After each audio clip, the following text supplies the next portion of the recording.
Our primary services are chiropractic care, doula, womb care, massage, pregnancy yoga, and acupuncture. Our families are tremendously pleased with our services. They leave feeling restored and refreshed every time. Visit ourbirthinghome.com or in person at 804 Center Street in Dallas, Texas. All services are by appointment only. Book yours today. Faith Walkers Charities, a faith-based organization focused on community outreach in the Dallas-Fort Worth area. Their mission is to provide for those who are in need with a holistic approach while leading them to stability. Faith Walkers Charities was founded by DeAnthony Thompson, Seaver Nickerson, and Chris Rogers, with the vision of being generous and helping out the homeless. There's many ways that you can help with this organization, either by donating through their website, faithwalkerscharities.org, or if you are in the Dallas-Fort Worth area, you can go out in the community and serve with them. So faithwalkerscharities.org. Also, follow them on social media, Faith Walkers Charities. Welcome back in the BS3 Sports Show. We're going to get our next guest up on the line, and we are going to talk some NBA. Got a lot of great things going on from the NBA right now. Eric Bledsoe saga, a lot of other things that we're going to touch on. Do we have Justin and Michael Bonner on the line? Hello? Yes, we do. You got Michael Bonner on. Hey, Justin, you there? Yes, sir. I'm right here, man. All right. Just Blaze. That's gotta be like the best nickname in the world. Obviously with the rapper Just Blaze, but that's pretty dope that you took that nickname on. And also Michael Bonner. Michael Bonner, he was in the chat room. I've also been wanting to get him on the show for a while. So we got some heavy hitters talking about some NBA. So appreciate you guys for coming on. Thanks for having me. Appreciate it. Thanks for having me, my man. Definitely. So first topic, Gordon Hayward obviously goes down with an injury, a pretty nasty injury. I don't think I ever want to see that again because that was one of the worst injuries that you could have. But the biggest thing is, how is this going to affect the Celtics' chances for coming out of the East? And I'll start with you, Justin. Well, honestly, I don't think the Gordon Hayward injury has as much of an effect on the Celtics as you may think. I mean, of course, they're losing the second best player on the team. Their standing in the East still could be the same by time the playoffs come around. I think, in my opinion, either way, with or without Gordon Hayward, they weren't good enough to beat the Cavs in a 7-game series, in my opinion. And I think everyone else in the East now is relatively have the same amount of talent. When you look at the Bucks, Wizards, the Raptors, they're all about even in terms of talent. And I think each one of those teams could possibly win that number 2 seed either way. So I think they were going to be a number 2 seed anyway. So I think it's a dogfight. Okay, all right. And what's your thoughts, Michael? Similar thoughts. I didn't think that it was going to ever come out of the East anyway. Gordon Hayward, good player, not a top 15 player. He adds a little bit to the team, give him a little better shot, but he wasn't going to make the difference. Long term is actually pretty good for them because now you get guys like Jason Tatum and guys like Marcus Smart, guys like Jaylen Brown. These guys now get a chance to really get more playing time and develop more. So in the long run, it's going to be better for them. And it might actually make Gordon Hayward expendable if one of these guys step up to star status. That's a great point. Great point. I think with Gordon Hayward, there was a lot of pressure, I believe, put on him. And it was almost like you're coming over to the Celtics to be that missing piece, and we're going to need you to be the second leader scorer on the team. We're going to need you to pretty much be in an exchange of IT, be a facilitator, be whatever we're going to need you to be on the floor. And I think when it came down to it, obviously he's not going to be playing, but I don't know if he was going to be able to live up to that anyway, because when you switch teams, the grass is not always greener. It's not always better. You're not always going to be the same player you were when you switch teams. And I think that's kind of the missing link in this that we won't see, obviously, this year, unless he somehow miraculously comes back. Well, Gordon wasn't that type of player. Good player, like I said before, good player, yes. You can win a championship with him, but you're not going to win a championship because of him. So it's not really going to devastate the team as it may initially look like it would. Yeah. I just think it takes their rebuilding process back 1 year. Basically, is all it is to me. I just think they still gonna have the same sort of timeline. That was the reason why they got Kyrie. They wanted to go younger. His timeline fits Tatum and Jaylen Brown's timeline the same way. And Gordon Hayward is now sort of like an elder statesman on the team with Al Horford. So that's a pretty interesting dynamic there as well. Disagree with that one. If anything, it expedites their rebuilding process. Because now young players that wouldn't get playing time for another year or two, they're getting playing time. They're getting playing time this season. So you're going to see what these guys are made of now instead of later.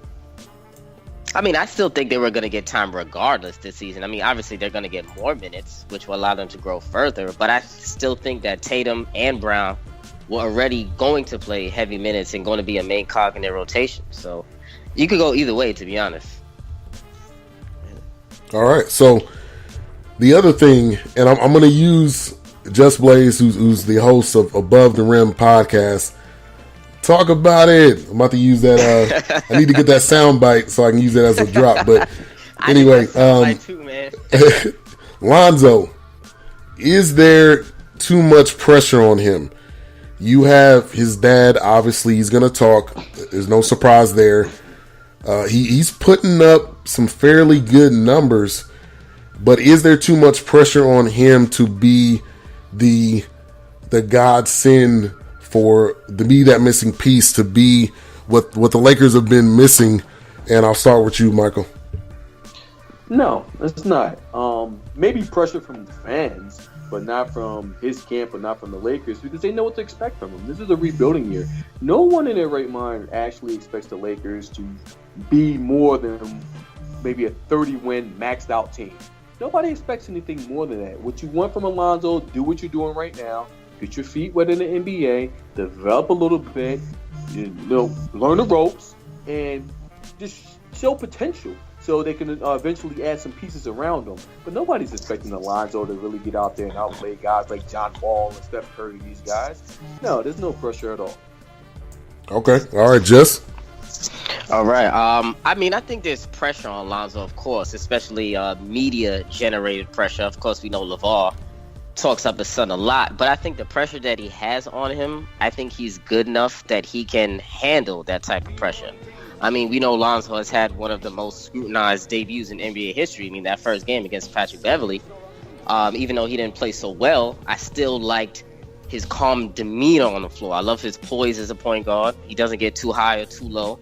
Love his size as a point guard, his demeanor, and he has a nice calming effect on his teammates. He eases everyone down, and he puts everyone in their proper positions, in their natural positions. And I don't think he gets rattled as much as some people may think he does when he's going forth against elite competition. I really like how he handles himself. And if you think about it, he is still leading the Lakers in assists, rebounds, and steals this year. He's averaging 10, 8, and 8. So I think, to me, so far, he's handling those expectations very well, and the pressure. Now, when you say pressure to do what? What expectations does he have?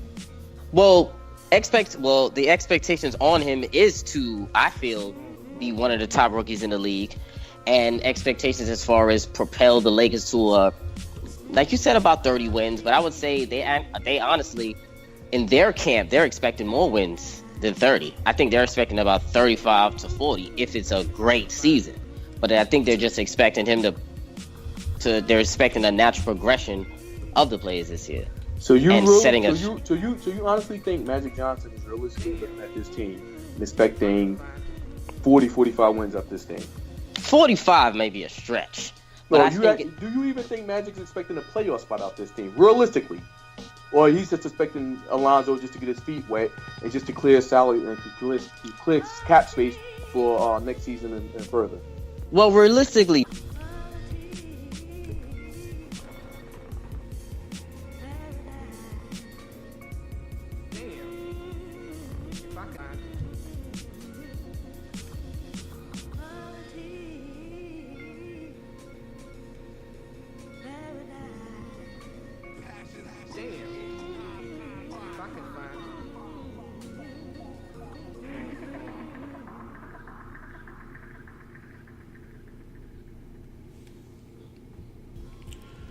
All right, so man, I don't know what just happened right there, but the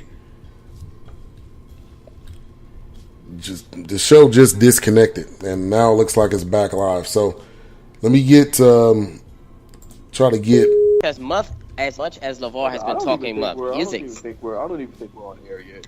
Oh, we're not, right? Okay, we're back. Sorry about that. I don't know exactly what happened, but I heard you talking when I clicked back on. But okay, yeah, go ahead.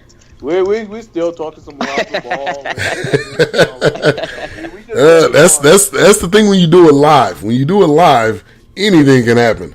Anything. Okay, so go ahead. Whoever was talking. Yeah, we're pretty much done. Yeah. We pretty much came to the conclusion. Yeah. Alonzo Ball. We'll see what happens with Alonzo. We'll see what happens. Interesting season for him.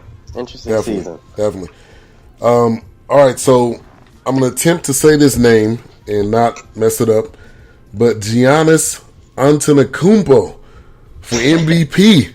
Is that possible? Because he's been blazing so far. Now it is early in the season, but I truly think he has a possibility of being able to get the MVP. He's got length, he's got size. Probably gonna have to continue to work on a shot. He's got J Kidd as his coach. So there's a lot of possibilities, a lot of things in the mix for this young guy. I'll start with you, Just. Yeah, I definitely agree, man. Honestly, Giannis was already my preseason pick for MVP this year. I mean, to me, I actually thought he would have a nice breakout year for him after the way the season ended last year, losing in the first round against the Raptors. He played great in that first round series, and I think that was important for him with that experience that he needed. And I think right now he has all the necessary tools to succeed. And I just think he needs that experience on his belt. And I think last year's playoff was a great step in the right direction, as I said before. And I think this year he'll end the season averaging about 25, 7, and 7. And if he does get the MVP, I think it will be primarily because the Bucks grabbed that second or third spot in the East, which I think they definitely had the potential to do now, especially get that second seed. All right, Michael. Yeah, Greek Freak, he can.